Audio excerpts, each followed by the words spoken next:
Ассалаумағалейкум, баршаңа қайырлы күн, құрметті достар, көрермендер, оқырмандар. Бүгінгі қасиетті жұма баршаңызға қабыл болсын. Бүгінгі эфирде бізбен бірге болыңыздар. Бүгін жобамен бір адам қоштасады. Ол адам кім, не себепті, бір қандай себеп салдармен қоштасып жатыр, барлығын бірге білеміз. Бүгінгі қызықтан құр қалмаңыздар. Қайырлы күн, құрметті оқырман, қаларыңыз қалай, жақсыздар ма?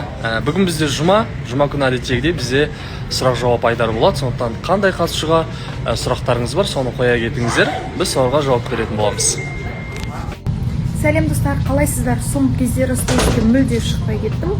Оған себептер бар, бірақ дегенмен бәрі жақсы менде. Не айтайын деп едім достар? Менде үміткер жоқ, үміткерімді күтемін. Және тек қана менде емес, үміткер жоқ қатысушылар өте көп. Сол үшін батылдық жинап, міндетті түрде келетін болыңыздар, біз сіздерді күтеміз. Торт қалай екен шыңыз? Нормально, история қалай болды айтайын ба? Мен бекзаттар үйіне кейде барамын ғой, қонақ болып. Үйге барамын, бұлар алады да, ақсын өзі кетіп қалады, бекзат өзі кетіп қалады. Әркім өз қызымен дейсің ғой. Иә, мен телефон шығып қалатын да, ұйықтап қалғанмын.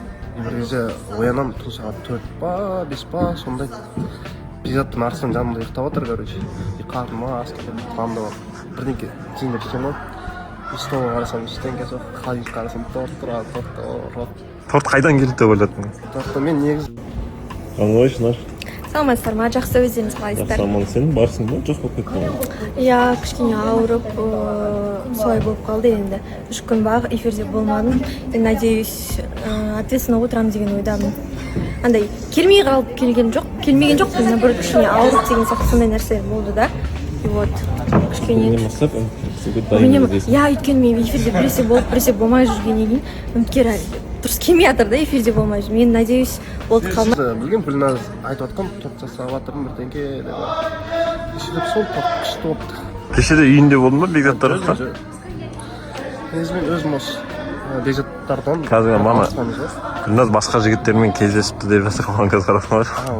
Оған Гүлназға айтқан, бекзат қысқандар ма деп. Айтады, дос балам дейді ғой.